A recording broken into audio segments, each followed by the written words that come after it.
찬송가 267장 찬송하시고 금요일 새벽 기도회를 하나님 앞에 드리겠습니다. 찬송가 267장 주의 확실한 약속의 말씀입니다.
주님께서 십자가의 피로 뿌리신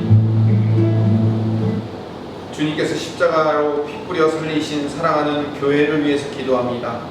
교회와 성도들을 살려주시옵소서. 교회를 회복시켜 주시옵소서. 망가지고 깨지고 분열된 교회가 바로 서게 하여 주시옵소서. 용서와 회복을 주시는 아버지 하나님, 이 시간 저희 각자의 심령에 회개가 임하도록 역사하여 주시어서 우리 교회와 한국 교회의 잘못됨과 교만함을 나의 죄로 여기고 회개하게 하여 주시옵소서. 우리 교회들이 저지른 우상 숭배의 죄악을 고백합니다. 돈과 재산과 건강과 자기 육체의 번영과 자녀가 잘 되는 일을 가장 우선시하여 하나님보다 그것들을 더 사랑한 교회의 죄를 고백합니다. 성령 충만하지 못하여 주님의 양떼들을 마치 자기의 양떼인 줄 착각하는 목회자들의 죄를 고백합니다. 또한 소경된 자로서 소경을 인도하여 자신도 천국에 들어가지 못하고 다른 이들도 지옥의 자식이 되도록 이끄는 신앙의 선배들의 죄를 고백합니다. 거룩한 주님의 성전된 성도의 마음에 주님의 말씀이 가득하지 못하고 주님의 말씀대로 순종하여 살지 못하고 내 생각 내 방법대로 가득 차 살았음을 인하여 회개하오니 성령님께서 말할 수 없는 탄식으로 우리에게 회개의 마음을 허락하여 주시옵소서. 우리들의 죄를 용서하여 주시옵소서. 다시 회복을 주시옵소서. 치유를 허락하여 주시옵소서. 하박국 선지자처럼 심판 후의 회복을 기다립니다. 우리에게도 회복을 주시며 수년 내에 부흥을 허락하여 주시옵소서. 회복을 기다리는 우리들의 마음 가운데 평안과 위로를 허락하여 주시옵소서. 오늘도 말씀 가운데 함께하여 주시기를 간절히 바라옵고 예수님 이름으로 기도드립니다. 아멘. 에스겔서 35장 1절부터 15절 말씀입니다. 구약성경 1206쪽 에스겔서 35장 1절부터 15절 말씀을 같이 읽도록 하겠습니다. 에스겔서 35장 말씀을 같이 읽읍시다. 또 여호와의 말씀이 내게 임하여 이르시되 인자야 내 얼굴을 세일산으로 향하고 그에게 예언하여 이르기를 주 여호와께서 이같이 말씀하시되 세일산아 내가 너를 대적하여 내 손을 내 위에 펴서 내가 황무지와 공포의 대상이 되게 할지라. 내가 내 성읍들을 무너뜨리며 내가 황폐하게 되리니 내가 나를 여호와인 줄 알리라. 내가 옛날부터 한을 품고 이스라엘 족속의 환난 때 곧 죄악의 마지막 때의 칼의 위력에 그들을 넘겼도다. 그러므로 주 여호와의 말씀이니라. 내가 나의 삶을 두고 맹세하노니 내가 너에게 피를 만나게 한즉 피가 너를 따르리라. 내가 피를 미워하지 아니하였은즉 피가 너를 따르리라. 내가 세일산이 황무지와 폐허가 되게 하여 그 위에 왕래하는 자를 다 끊을지라. 내가 그 죽임당한 자를 그 여러 산에 채우되 칼에 죽임당한 자를 내 여러 맷뿌리와 골짜기와 모든 시내에 엎드러지게 하고 너를 영원히 황폐하게 하여 내 성읍들에 다시는 거주하는 자가 없게 하리니 내가 여호와인 줄을 너희가 알리라. 내가 말하기를 이 두 민족과 두 땅은 다 내 것이며 내 기업이 되리라 하였도다. 그러나 여호와께서 거기에 계셨느니라. 그러므로 주 여호와의 말씀이니라. 내가 나의 삶을 두고 맹세하노니 내가 그들을 미워하여 노하며 질투한 대로 내가 내게 행하여 너를 심판할 때 그들이 나를 알게 하리라. 내가 이스라엘 산들을 가리켜 말하기를 저 산들이 황폐하였으므로 우리에게 넘겨주어서 삼키게 되었도다 하여 욕하는 모든 말을 나 여호와가 들은 줄을 내가 알리로다. 너희가 나를 대적하여 입으로 자랑하며 나를 대적하여 여러 가지 말한 것을 내가 들었노라. 주 여호와께서 이같이 말씀하셨느니라. 온 땅이 즐거워할 때 내가 너를 황폐하게 하되 이스라엘 족속의 기업이 황폐함으로 내가 즐거워한 것 같이 내가 너를 황폐하게 하리라. 세일산아 너와 에돔 온 땅이 황폐하리니 내가 여호와인 줄을 우리가 알리라 하셨다. 아멘. 오늘 본문은 에돔 족속에 대한 심판의 이야기입니다. 그 에돔 족속의 심판의 이야기를 통하여서 하나님의 언약은 반드시 이루어진다는 사실을 에스겔의 예언을 통하여서 보여주고 있습니다. 그러니까 에돔 족속의 멸망은 하나님이 미리 언약하신 예언이었고 그 하나님께서 미리 언약하신 그 내용이 드디어 이루어질 것이다 라는 것이 에스겔의 예언의 가장 중심적인 핵심 이야기입니다. 말라기 1장 2절에 가보면 제가 읽어보겠습니다. 여호와께서 이르시되 내가 너희를 사랑하였노라 하나 너희는 이르기를 주께서 어떻게 우리를 사랑하셨나이까 하는도다. 나 여호와가 말하노라 에서는 야곱의 형이 아니냐. 그러나 내가 야곱을 사랑하였고 에서는 미워하였도다 라는 말이 말라기 1장 2절에 나옵니다. 야곱은 사랑하고 에서는 미워하였다. 그것이 하나님의 뜻이에요. 이 말라기 1장 2절과 3절의 말씀을 로마서 9장 13절에 사도 바울이 인용을 합니다. 그래서 사도 바울이 로마서 9장 13절에 기록된 바 내가 야곱은 사랑하고 에서는 미워하였다 하심과 같으니라 라는 말이 그 사도 바울의 말씀을 통하여서 실제로 이루어지는 것을 알게 됩니다. 이 말씀은 뭐냐면 말라기 1장의 말씀을 사도 바울이 인용했고 사도 바울이 이 인용한 말씀이 이루어졌다는 얘기는 도대체 무슨 의미이냐면 하나님께서는 택하신 백성들은 사랑하기로 작정하셨고 그들을 끝까지 사랑해 내실 것이며 반대로 택하지 않는 백성들은 버려져 심판을 받게 된다는 것이 성경 전체에 흐르는 구속사적 흐름인 거예요. 그래서 야곱은 사랑하고 에서는 미워하신다는 그 하나님의 이야기가 결국은 에스겔의 예언에서도 그대로 적용되어 나타나는 거예요. 그 대표적인 예죠. 하나님의 구속사의 대표적인 예가 바로 하나님의 백성인 야곱은 사랑하고 하나님의 백성으로 선택되지 않은 자들은 버려질 것이다 라는 말씀입니다. 그 말씀이 실제로 에스겔의 예언을 통해서 오늘 35장을 통해서 실제로 이 에돔 족속들, 그러니까 에서의 후예인 에돔 족속들이 이렇게 멸망할 것이다 라고 하나님의 예언의 성취를 이야기하고 있는 겁니다. 먼저 35장 1절부터 9절까지의 말씀은 세일산을 향한 심판의 이야기입니다. 세일산이 뭐냐면 에서의 후예인 에돔 족속들이 사는 산을 세일산이라고 부르는 겁니다. 반대로 야곱의 후예들인 이스라엘 백성들이 사는 산은 어떤 산일까요? 예루살렘 산이라고도 말하지만 또 시온산이라고 얘기하죠. 그러니까 이 세일산과 시온산이 서로 반대로 비교되고 있는 거예요. 예루살렘이 원래 산이에요. 예루살렘에서 여리고로 내려간다라고 복음서에서 표현하고 있을 때 왜 내려간다고 표현하면 실제로 예루살렘은 산 꼭대기에 있어요. 성이. 그래서 예루살렘을 시온산이라고 부르는 거예요. 마찬가지로 이 에서의 후예들인 에돔 족속들이 사는 산을 세일산이라고 부르면서 이 세일산을 에돔 족속들, 다시 말하면 에서의 후예들에 대한 이야기로 비유하여 세일산으로 이야기를 하는 겁니다. 3절에 보면 하나님께서 작정하시고 이 세일산을 심판하시겠다는 거예요. 즉 에돔 족속들을 심판하시겠다는 거예요. 하나님이 사랑하지 않기로 버리기로 작정한 이 에서의 후예들을 하나님이 결국 심판하신다는 얘기예요. 3절을 읽어볼까요? 이르기를 주 여호와께서 이같이 말씀하시되 세일산아 내가 너를 대적하여 내 손을 내 위에 펴서 내가 황무지와 공포의 대상이 되게 할지라. 하나님이 에돔 족속들을 이렇게 심판하시겠다는 겁니다. 그럼 왜 에돔 족속들을 심판하실까요? 무조건 저주받았기 때문에 아무런 이유 없이 심판당할까요? 그렇진 않습니다. 그들이 그렇게 심판받아 마땅한 짓들을 했어요. 5절을 봅시다. 내가 옛날부터 한을 품고 이스라엘 족속의 환난 때 곧 죄악의 마지막 때 칼의 위력에 그들을 넘겼도다 라고 얘기합니다. 왜냐면 원래 이 에돔 족속들과 이스라엘 백성들은 형제 민족이에요. 어쨌든 형제 민족이잖아요. 그런데 에돔 족속들이 이스라엘 족속들을 미워하고 있었어요. 한을 가지고 미워하고 있었어요. 근데 바벨론이 침공이 내려올 때 이 이스라엘 백성들을 에돔 족속이 넘겨준 거예요. 저리로 들어가서 침공하면 빨리 갈 수 있습니다. 저들은 적의 약점이니까 저기로 가서 이렇게 저렇게 해서 침공하면 넘어갑니다 라고 미리 바벨론에게 알려줘서 이스라엘로 하여금 빨리 멸망당할 수밖에 없도록 그 침략을 도와준 자들이 에돔 족속인 거예요.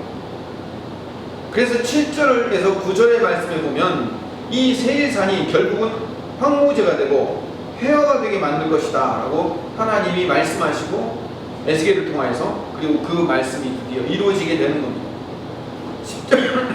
10절을 봅시다. 에돔 족속들은 10절에 같이 읽어봅시다. 내가 말하기를 이 두 민족과 두 땅은 다 내 것이며 내 기업이 되리라 하였도다. 그러나 여호와께서 거기에 계셨느니라.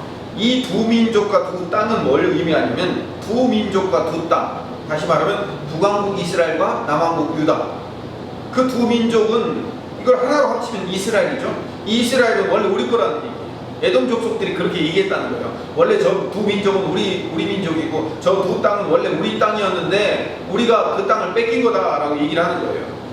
그러면서 11절에 그러므로 주 여호와의 말씀이니라 내가 나의 삶을 두고 맹세하노니 내가 그들을 미워하여 노하며 질투한 대로 내가 내게 행하여 너를 심판할 때에 그들이 나를 알게 하리라. 하나님이 그 말을 다 듣고 있었기 때문에 심판할 거라고 해요. 12절에 보면 세일산이 이스라엘산, 즉 세일산이 시온산을 향하여 이렇게 말합니다. 12절 내가 이스라엘 산들을 향하여 말하기를 저 산들이 황폐하였으므로 우리에게 넘겨주어 삼키게 되었다 해요. 그러니까 저 이스라엘 산들이 멸망할 것이기 때문에 이스라엘과 남유다가 결국 멸망할 테니까 그것을 우리가 가져갈 것이다 이렇게 얘기합니다. 저 땅이 바벨론에 의해서 멸망당하니까 우리가 저 땅 가져가면 된다 라고 얘기할 텐데 네가 그렇게 얘기하고 바벨론에 넘겨줬기 때문에 하나님이 너 에돔을 너 세일산을 심판할 거야 라고 말씀하시는 내용이 오늘 본문의 이야기인 거예요. 그래서 하나님께서는 14절 마지막에 온 땅이 즐거워할 때, 그러니까 다시 회복이 일어날 때, 온 세상이 회복될 때 하나님께서 에돔만큼은 황폐하게 만들겠다. 다른 모든 이방민족과 다른 족속들은 다 회복을 시켜줄 것이지만 에돔은 회복 안 시켜줄 거야 라고 얘기하는 거예요. 왜? 하나님의 백성, 내 백성을 궁지로 몰아넣은 자들이기 때문에 그들만큼은 결코 회복시키지 않을 거야 라고 하나님이 언약을 하신 거예요. 그리고 마지막에 15절에 세일산아 너와 에돔 온 땅이 황폐할 것이다 라고 반복하여 강조함으로 에돔 족속들이 멸망할 것에 대한 이야기를 35장에 하고 있습니다. 야곱과 에서가 늘 왼수지간으로 살았던 것처럼 이스라엘 민족과 이 에돔 족속은 형제 민족임에도 불구하고 늘 원수지간으로 살았어요. 늘. 역사적으로 살펴보면 다윗과 솔로몬 이후로 이스라엘이 에돔 족속들을 무찌르고 속국으로 만들었습니다. 특히 다윗이 이 에돔 족속들을 속국으로 만들었습니다. 그리고 아수르가 북왕국 이스라엘을 무너뜨리고 남왕국 유다가 바벨론에 의해서 멸망당할 때 그 바벨론을 도와서 이스라엘을 넘겨줄 수 있도록 이스라엘이 무너질 수 있도록 만들어 놓은 민족이 에돔 족속이라고 제가 말씀을 드렸죠. 그래서 그 땅을 이 에돔 족속들이 차지하려고 한 거예요. 다윗 시대, 솔로몬 시대에 자기들을 침략해서 속국으로 만들었으니까 우리가 그 왼수를 갚아야 되겠다라고 생각하고 바벨론을 이용해서 그 땅을 정복하려고 했던 거죠. 근데 이 두 민족의 역사가 언제까지 계속 이어지냐면 예수님 시대까지 이어집니다. 로마가 이스라엘 지역을 점령하기 직전에 잠깐 이스라엘이 독립을 합니다. 그때 독립한 왕조가 하스모니안 왕조예요. 그 하스모니안 왕조가 잠깐 독립했을 때 요한 힐카누스라는 제사장이 이 에돔 지역을 다시 점령을 해요. 그래서 에돔 족속들, 그 에돔인들에게 강제로 할례를 받게 해서 그 에돔 사람들을 전부 다 유대인으로 만들어버려요. 요한 힐카누스라는 제사장. 그래서 실제로 그 에돔 족속들이 전부 다 유대인으로 다 귀속돼 버려요. 그렇게 이스라엘이 마지막에는 승리한 것처럼 보이는데 사실은 그렇지 않아요. 유대인으로 귀속되어 들어온 에돔 족속 중에 한 사람이 바로 헤롯 대왕이에요. 헤롯의 아버지 이름이 안티파스인데 이 안티파스는 로마의 그 폼페니우스나 아니면 카시루스 같은 로마의 황제 후보들하고 아주 좋은 관계를 유지하고 있었어요. 그래서 그 아들 헤롯이 갈릴리의 총독이 되었는데 아버지 안티파스가 정치적인 것에 휘말려서 암살을 당해요. 그래서 이 헤롯이, 여기서 말하는 헤롯은 헤롯 대왕을 얘기하는 겁니다. 이 헤롯 대왕이 이 하스모니안 왕조의 그 왕족이었던 그 공주하고 결혼을 해요. 그래서 이 하스모니안 왕조는 왕이기도 하고 그 제사장 가문이기도 하거든요. 아까 요한 힐카누스가 제사장이라고 했던 것처럼 왕이면서 제사장이었어요. 그래서 이 하스모니안 왕조의 뒤를 자기가 잇기 위해서 그 하스모니안 왕조에 남아있는 공주와 이 헤롯 대왕이 결혼을 해요. 그렇게 결혼하기 위해서 자기가 원래 데리고 있었던 아내와 아이들을 버려요. 그리고 결혼을 해서 유대 왕이 돼요. 로마의 정치적인 후원을 얻어가지고. 왜냐면 나는 그 공주와 결혼한 하스모니안의 후예다 라고 해가지고 그렇게 아주 정치적으로 계략을 맺어가지고 이 헤롯 대왕이 머리가 좋거든요. 그래서 결국 이 유대의 왕이 됩니다. 유대 전체. 그리고 진짜 야곱의 후손이며 참 이스라엘의 후손으로 오신 예수님께서 이 땅에 오실 때 그 헤롯 대왕이 어떻게 해요?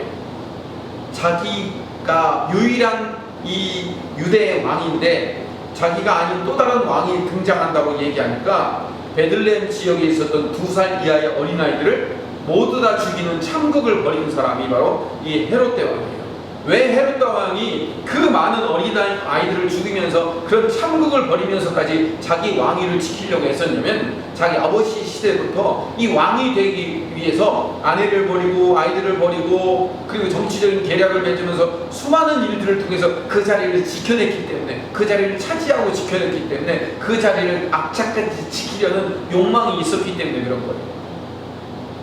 에서와 야곱의 앙숙관계는 역사적으로 언약 백성과 언약 백성이 아닌 자와의 물고 물리는 관계가 계속되고 있거든요. 근데 그게 결국 예수님 시대까지 이어지게 돼요. 악의 세력을 등에 업은 이 헤롯이 이 땅을 구원하기 위해 오신 새 왕이신 예수님을 죽이려고 하는 거예요. 그러니까 헤롯 대왕이 죽였다기보다는 헤롯 대왕을 타고 있는 헤롯 대왕 안에 있는 악한 세력이 메시아이신 예수 그리스도가 오지 못하도록 막는 것이죠. 결국 하나님의 선택된 백성이 승리하는 이야기가 성경의 이야기로 마무리됩니다. 예수님의 십자가 사건과 부활로 말미암아 하나님의 택한 백성들을 괴롭혔던 세상의 세력들은 결국 멸망당할 수밖에 없고 하나님의 선택된 백성만 회복되어 살아날 것이다 라는 이야기가 예수님의 마지막 제자인 사도 요한에 의해서 요한계시록에서 완성되는 겁니다. 자, 그렇다면 요한계시록에서 음녀를 타고 다니던 바벨론이라는 세상이 멸망하고 하나님의 선택된 14만 4천 명의 하나님의 백성들만 회복되는 이야기가 어떤 예언의 완성일까요? 오늘 우리가 읽은 이 에스겔서 35장 이야기의 완성이 되는 겁니다. 요한계시록에서 에스겔서 35장 이야기가 완성되는 겁니다. 오늘 말씀을 정리합시다. 성경에서 등장하는 영적인 역사의 이야기는 결국 하나님이 승리하는 하나님 승리의 이야기예요. 그 하나님 승리의 이야기는 하나님이 선택한 하나님의 백성들은 결국 진리 안에서 승리할 수밖에 없으며 하나님은 이기실 수밖에 없다.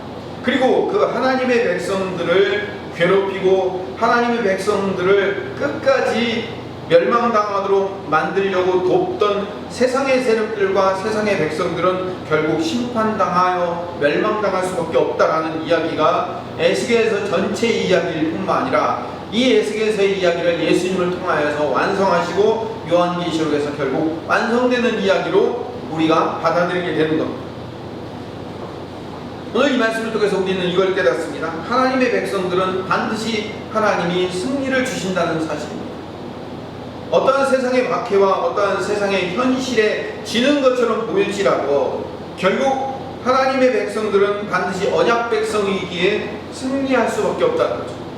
반대로 세상 백성들은 그들이 멸망당하고 죽은 것처럼 보이지만 또 일어나서 다시 세상 백성, 하나님의 백성들을 괴롭히고 또 부활하여 또 괴롭히는 자들로 마치 에돔 족속들이 다 귀화하여 멸망한 것처럼 보이지만 또 그 안에서 헤롯 대왕이 나타나서 예수님을 끝까지 죽이려고 했던 것처럼 악한 세력들은 끝까지 하나님의 백성들을 죽이려고 멸망시키려고 끝까지 달려든다는 거죠. 그래서 우리는 늘 영적 싸움에 민감해야 되고 악한 사단의 세력들이 우리를 침범하지 못하도록 늘 전신갑주를 입고 함께 기도하는 하나님의 백성들이 되어야 된다는 사실을 깨닫는 겁니다. 오늘 이 말씀을 우리가 들으면서 하나님의 백성들은 반드시 승리하지만 악한 사단의 세력들이 밀려올 때 하나님 앞에 간과하고 부르짖음으로 말미암아 이 악한 세력들은 반드시 멸망할 수밖에 없다는 사실을 깨닫고 우리 주님을 의지하며 우리 주님을 신뢰하며 영적 전쟁에서 승리하는 하나님의 백성 되시기를 간절히 소망합니다. 함께 기도하겠습니다. 사랑이 많으신 하나님, 영적 전쟁에서 늘 승리하기 위해서 전신갑주로 무장하고 하나님 앞에 나아가 기도하며 매달리며 주님의 승리를 부르짖는 주의 백성 되게 하여 주시옵소서. 우리가 우리의 가정과 교회와 자녀들을 위해서 항상 기도하며 코로나19의 확산이 멈춰질 수 있도록 늘 주님 앞에 부르짖어 영적 전쟁의 승리를 위해서 기도하는 하나님의 백성들 되게 하여 주시옵소서. 예수님 이름으로 기도드립니다. 아멘.